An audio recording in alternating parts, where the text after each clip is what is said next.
आज योगायोगाची गोष्ट आहे, आनंदाचा दिवस आहे।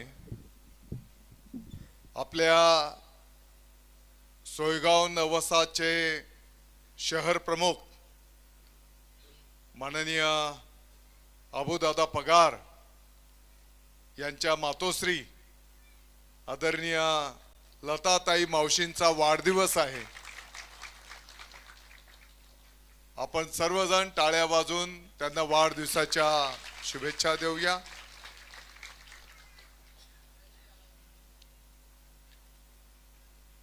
मालेगाव महानगरपालिकेच्या होऊ घातलेल्या निवडणुकीच्या संदर्भात प्रभाग क्रमांक 11 शिवसेनेचे अधिकृत उमेदवार अ गटातून माननीय दिलीप तात्या भिकाजी बच्छाव यांची निशाणी काय आहे?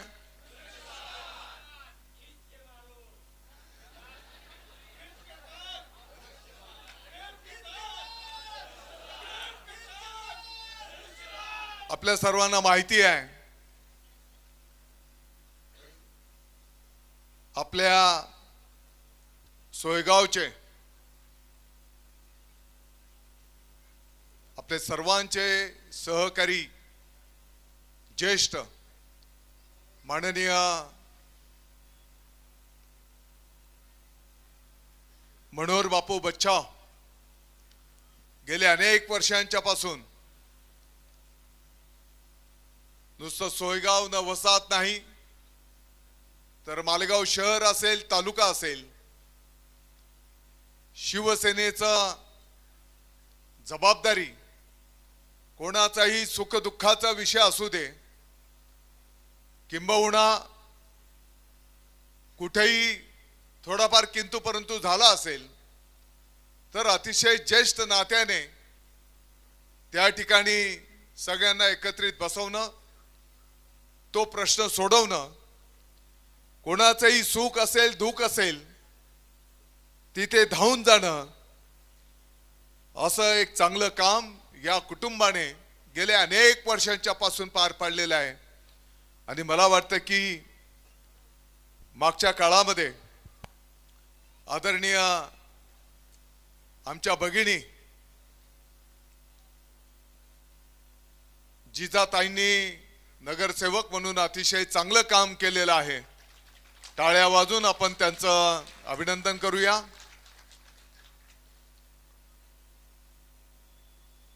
ब गटातून आपल्या उमेदवार आहेत माननीय आशाताई प्रकाश आहिरे।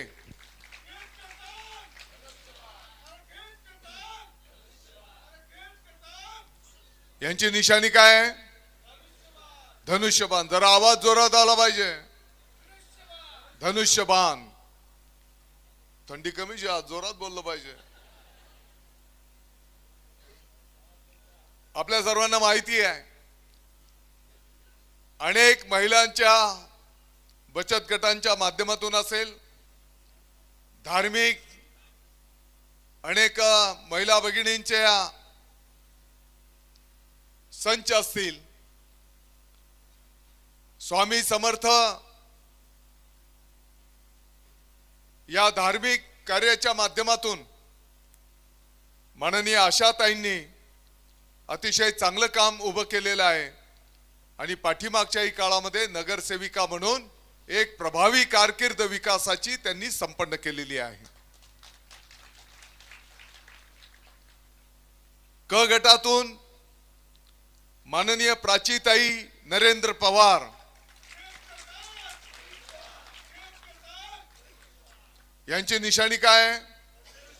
धनुष्यबाण। आपल्या वराणे गावाचे नामांकित पवार कुटुंब गेल्या जुन्या काळाच्या पासून अनेक लोकप्रतिनिधित्व नरूभाऊच्या आजोबांनी त्यांना न्याय दिलेला आणि आज तरुणांमध्ये नरेंद्र पवार कुठेही सुख दुःखाचा विषय असू दे, अनेक धार्मिक कार्यक्रम असू देत, गणेश उत्सव असू देत, नरेंद्र पवार अतिशय आघाडीने त्या ठिकाणी सहभाग घेतात. पण मला व्यक्तिगत जर विचाराल तर नरेंद्र पवारांच्याही एक पाऊल पुढे माननीय प्राचीताईंचं काम त्या ठिकाणी राहिलेलं आहे. प्रॉपर आपल्या टेहरे गावाच्या माहेरवासीन आणि अतिशय उत्स्फूर्तपणे गोरगरिबांची कणव, विकासाची कास अशा या प्राचीताई उमेदवार म्हणून आपल्या समोर दिलेल्या आहेत. ड गटातून आपले उमेदवार आहेत निलेश दादा भगवान आहेर.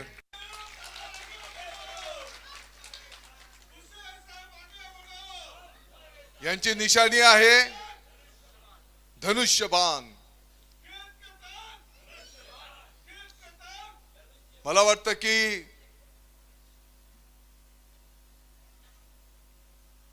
निलेश ज्या पोटतिडकीने तळमळीने आपण बोलत होते, मला चांगलं आठवत आहे. कदाचित 30-35 वर्षापूर्वीचा तो काळ असेल. मला वाटतं की आपली जी शाळा आहे सर्वोदय शाळा, सर्वोदय शाळेच्या शेजारीच मी राहिला आणि निलेश आहेरांचे वडील प्राध्यापक म्हणून संस्थेत नोकरीला होते. आपल्या सगळ्यांना माहिती आहे. अतिशय मितभाषी आहेर सर. आणि मला चांगलं आठवत आहे की साधारणपणे 30-35 वर्षापूर्वी, 30 वर्षापूर्वी आपल्या या परिसरामध्ये म्हटलं तर तशी घरं पण कमी होती आणि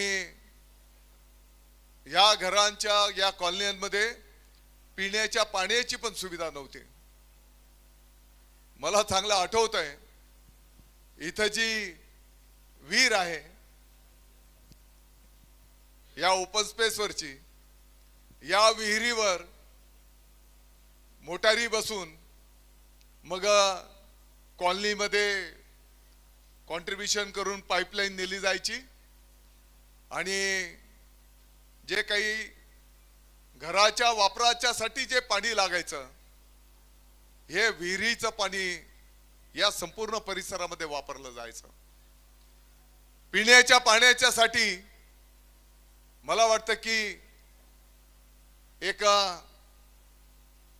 नाक्यावर एक वॉल असं लिकेज असायचा आणि त्या ठिकाणी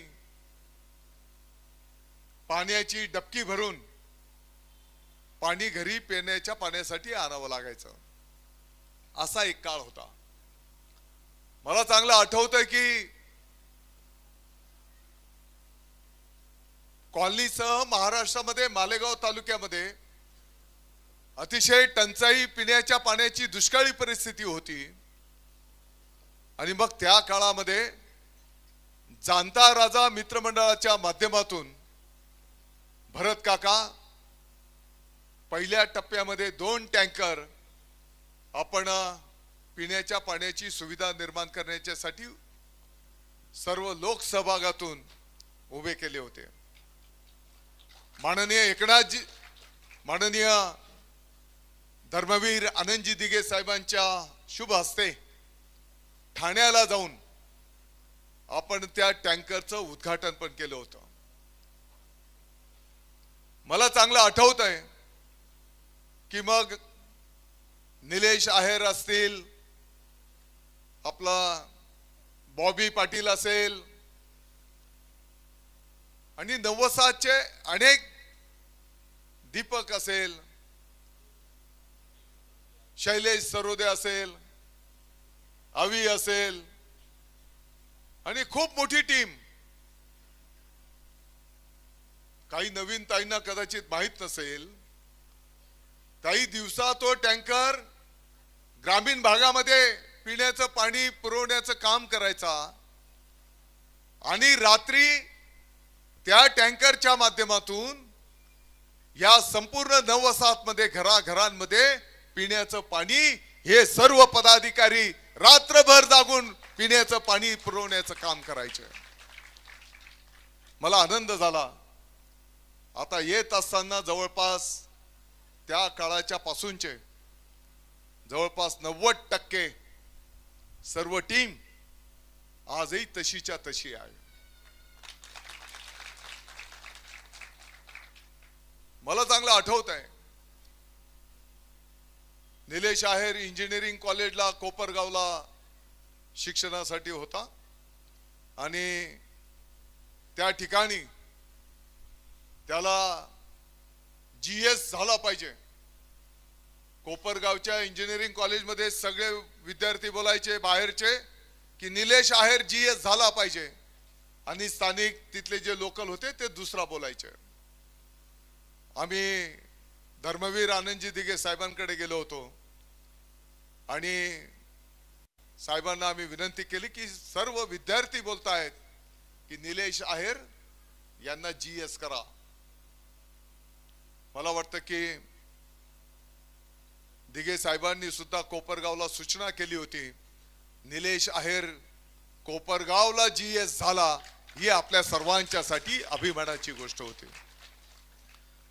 परंतु बाहेर गावचा GS कदाचित तू शेवटचाच असशील आणि नंतर GS या निवडणुकाच बंद झाल्या. मला सांगायचं तात्पर्य असं आहे की हा फार जुना प्रवास आहे आणि जनतेच्या सुखदुःखामध्ये सहभागी होणं होऊ शकते की थोडंफार कमी अधिक झालं असेल. कदाचित हीच जागा आहे नववसाहत मित्रमंडळाच्या माध्यमातून अनेक सामाजिक कार्यक्रम उपक्रम या ठिकाणी राबवले गेलेले आहेत या संपूर्ण टीमच्या माध्यमातून. आणि म्हणून मला वाटतं की निलेश कोणाच्या सर्टिफिकेटची तुम्हाला आणि टीका टिप्पणी कोणी करायची, कोणावर करायची. सूर्यावर जर कोण थुंकायला घेत असेल तर ती थुंकी त्याच्या स्वतःच्या तोंडावर पडत असते. आणि म्हणून ज्याने कोणी टीका टिप्पणी केली असेल मला वाटतं की पहिले त्याचं चारित्र्य तपासा. त्याचं चारित्र्य काय आहे, त्याच्यावर किती गुन्हे दाखल आहेत, किती चोऱ्या माऱ्या केलेल्या आहेत, कुठे काय काय लांड्या लबाडी केलेली आहे. मला बोलायला नको पण मी जर बोलायला लागलो, मागच्या 2 महिन्याच्या पूर्वीची पण मी गोष्ट काढू शकतो. 2 महिन्यापूर्वीच ही जोडगोळी नकली नोटांसाठी कुठे गेले होते आणि तिथे काय काय उद्योग केला. मला वाटतं की जर ठरवलं तर उद्याच्या उद्या 12च्या भाव जातील.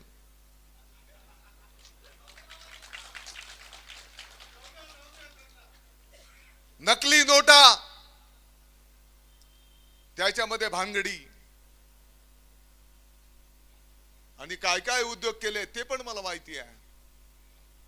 आणि विधानसभेच्या निवडणुकीत यांनी असाच अपप्रचार केला. कोण कोण काय काय ऍक्टिंग करायचा, कोण काय रील बनवायचा, कोण 100 रुपयाचं पार्लेजी बिस्किट वाटायचा आणि मी फार महान संत आहे असं दाखवायचे.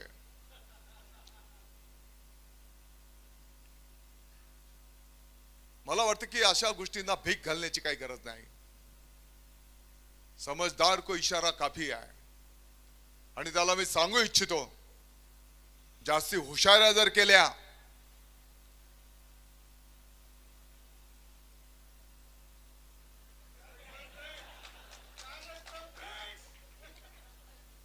कार्यक्रम लावून टाकू.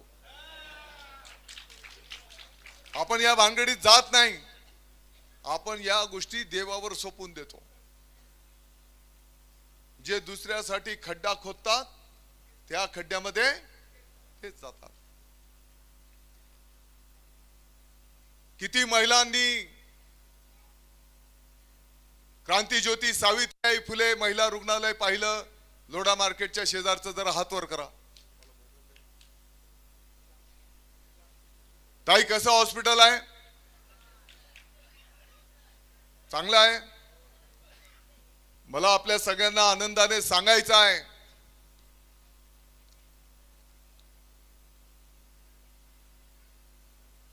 फक्त 14 महिने झाले उद्घाटन होऊन हजारो महिलांवर उपचार करण्याचं पवित्र कार्य त्या महिला रुग्णालयाने संपन्न केलेलं आहे.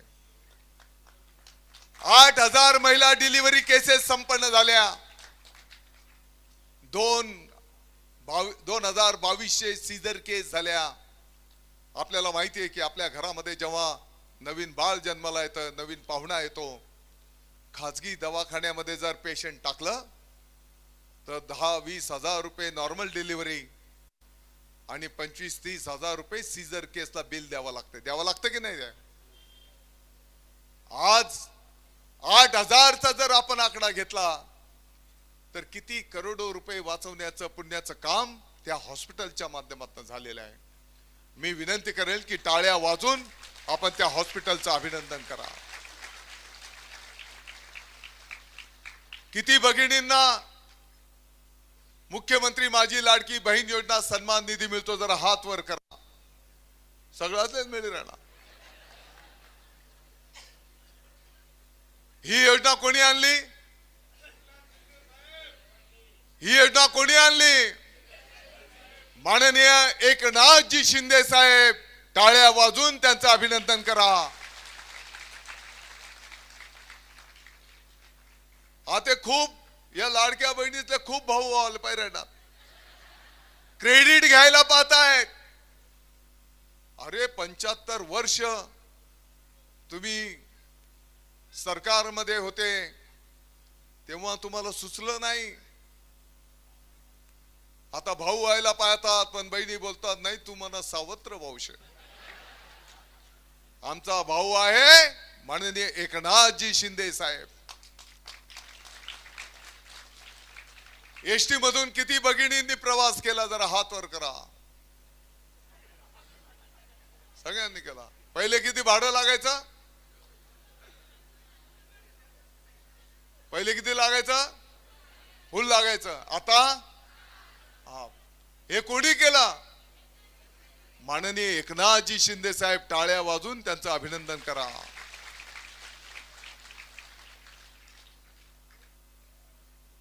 गोरगरिबांच्या साठी 24 तासांच्या पैकी 20 तास काम करणारे हे आपले नेते आहेत. आपल्या मालेगावचा विकास होतो आहे की नाही? सोयगाव नवसाचा विकास होतो आहे की नाही? आणि म्हणून हा विकासाची ही जी गंगा निघालेली आहे, हे याच गतीने जर आपल्याला पुढे न्यायचं असेल तर धनुष्यबाणाशिवाय दुसरा पर्याय नाही. नगर विकास डिपार्टमेंट हे माननीय एकनाथजी शिंदे साहेबांच्याकडे आहे. आपल्याला निधीची काळजी करायची काही गरज नाही.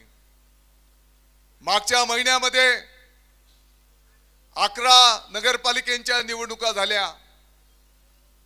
त्या 11 नगरपालिकेच्या निवडणुकीमध्ये 9 नगरपालिकेवर शिवसेनेने थेट नगराध्यक्ष पदाची निवडणूक लढवली. 2 ठिकाणी युती होती. 9 पैकी 5 नगरपालिकेवर शिवसेनेचा भगवा फडकला. मला वाटतं की राहुल बाबा सोनवणे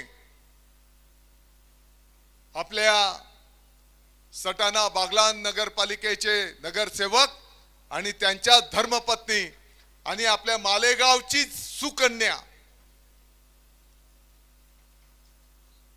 हर्षदाताई नगराध्यक्षपदी विराजमान झालेले आहेत. आता आपल्या मालेगाववर नाशिक, धुळे, मालेगाव नगरपालिकेच्या निवडणुकीची जबाबदारी आहे. नाशिक मध्ये पण शिवसैनिकांनी खूप मेहनत केलेली आहे. आपल्या मालेगावने पण मेहनत केलेली आहे.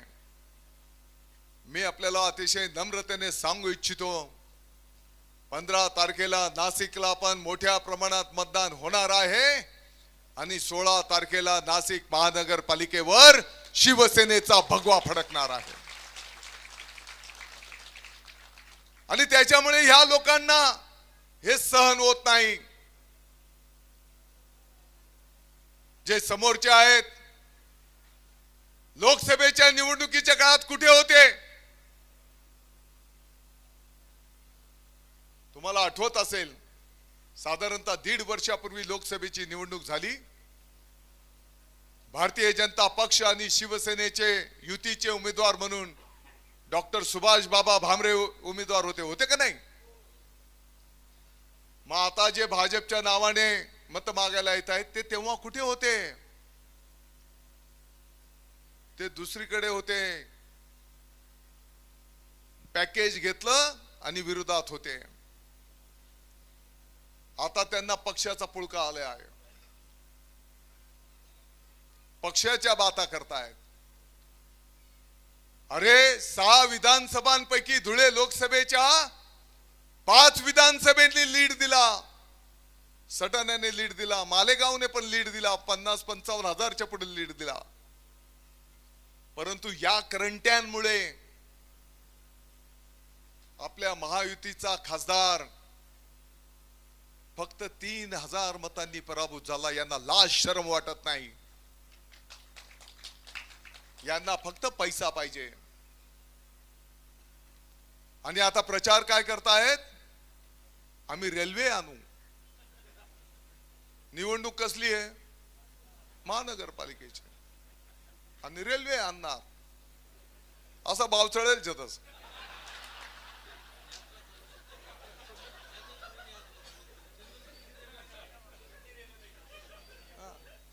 यातले चंदनपुरींनी जत्रा मजार सोडी यावं पाहिजे. रेल्वे घेवाले. बरं, ती रेल्वे अशी येणार आहे, सटाणा नाका, सटाणा नाकावरून एरोमा स्टॉप, एरोमा स्टॉप वरून व्यंकटेश नगर, व्यंकटेश नगर वरून इंदिरा नगर, इंदिरा नगर वरतून मळी, मळी वरतून अयोध्या नगर, कलेक्टर पट्टा. अरे काय तुम्ही, ज्याने रेल्वे आणायची हे खासदाराचं काम आहे, त्याला तुम्ही पाडून टाकलं आणि तुम्ही आता रेल्वे आणायची बाता मारताय. बरं, या समोरच्या पॅनल मध्ये तर काही लोक इथं राहत पण नाहीत, ते बाहेर राहतात, उपरे आहेत आणि इथं उभे राहिले.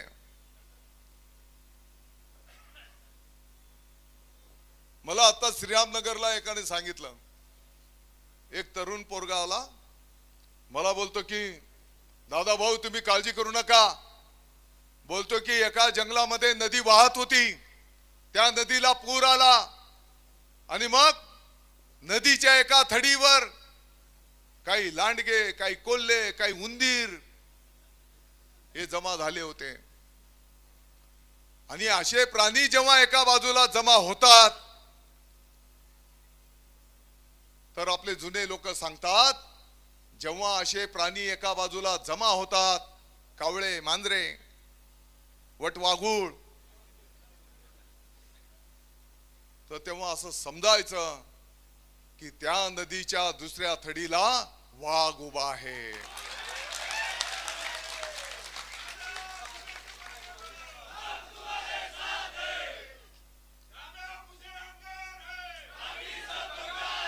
त्यांना माहिती आहे. आणि आता चांगलं झालंय, हे सगळे एकत्र आलेले आहेत. कोणी मारामाऱ्या करायचं, एकमेकांचे कपडे फाडायचे, कोण शिवीगाळ करायचं, कोण एकमेकांविषयी काय काय बोलायचे, आता एकत्र आलेले आहेत. त्यांना माहिती आहे ते किती एकत्र आले तरी हा जनता जनार्दन वाघ नदीच्या दुसऱ्या बाजूला उभा आहे. विधानसभेच्या निवडणुकीत वेळ कमी आहे, 7 मिनिटं बाकी राहणार.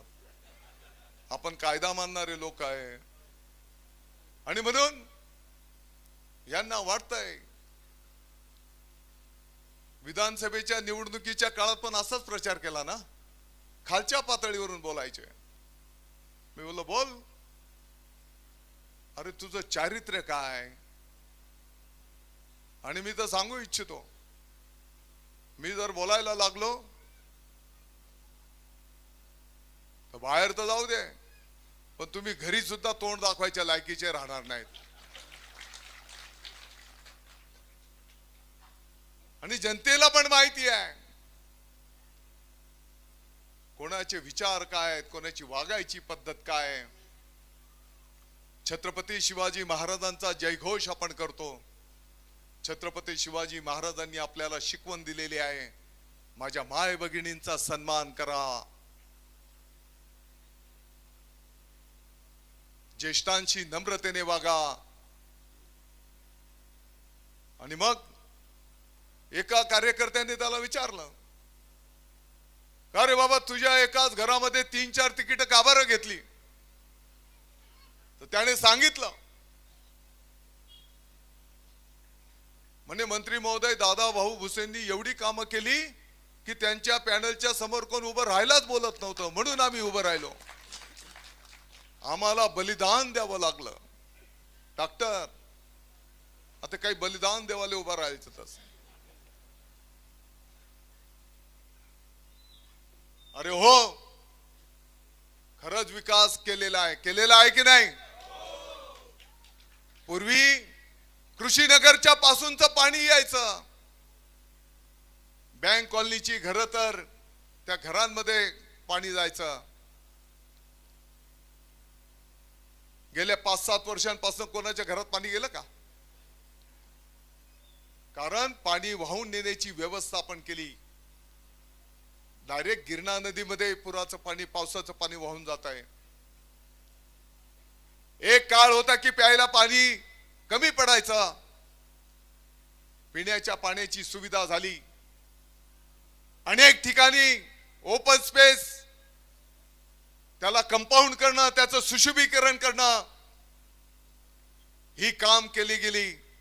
लहान मुलांच्यासाठी खेळण्या, ज्येष्ठांच्यासाठी सुविधा, माता भगिनींच्यासाठी सुविधा.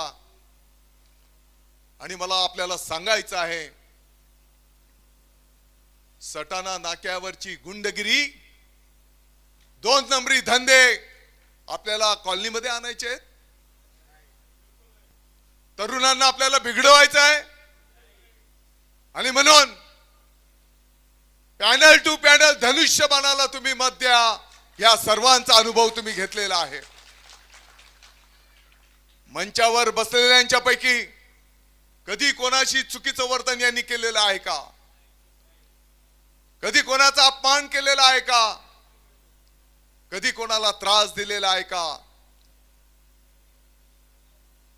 आणि हे पार्सल जर आले तर कदाचित चौकांमध्ये गुंडांच्या टोळ्या उभ्या राहतील.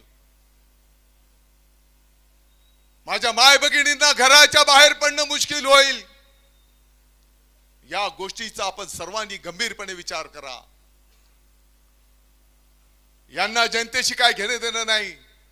यांना पक्षाचं पॅकेजशी महत्व आहे. काल पॅकेज आलेला आहे मोठा,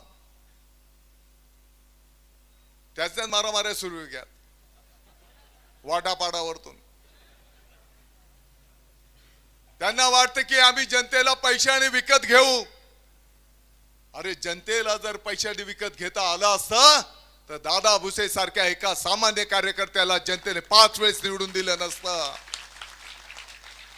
फार पैशांच्या बाता मारता, काम धंदे तर काही करत नाही. गुटखा, सट्टा, जुगार. आम्ही बोलतो की ज्याचं कर्म जसं असेल तसा तो भोगेल. काही गोष्टी आपण देवावर सोपवतो. आणि म्हणून जाता जाता मी आपल्याला विनंती करणार आहे, चारीचे चारी बटन आपल्याला धनुष्यबाणाचे दाबायचे आहेत. एक इकडे एक तिकडे बिलकुल करता कामा नये. आपल्या मालेगावचं सोयगावचं नाव संपूर्ण महाराष्ट्रामध्ये मोठं होत आहे. यांच्या पोटात दुखत आहे, यांना हे सहन होत नाही. मालेगावचं नाव आपल्याला मोठं करायचं आहे. आणि म्हणून आपली निशाणी, जरा जोरात, आपली निशाणी, आपली निशाणी, अरे खींच के तान. त्यातल्या त्यात सोयगाव आणि नववसात मधून एवढ्या मोठ्या प्रमाणात धनुष्यबाण त्या बटन दाबली गेली पाहिजे. पुढच्या वेळेस जसं आता नवीन तरुणांना संधी मिळते आहे, पुढच्या वेळेस आणखी संधी देत जाऊ आपण. अनेक इच्छुक होते, काही काळजी करू नका. आणि म्हणून धनुष्यबाणाचे चारही बटन दाबा आणि आपली सेवा करण्याची संधी द्या. आपला भगवा झेंडा हा मानाचा डौलाने फडकू द्या. जय हिंद, जय महाराष्ट्र.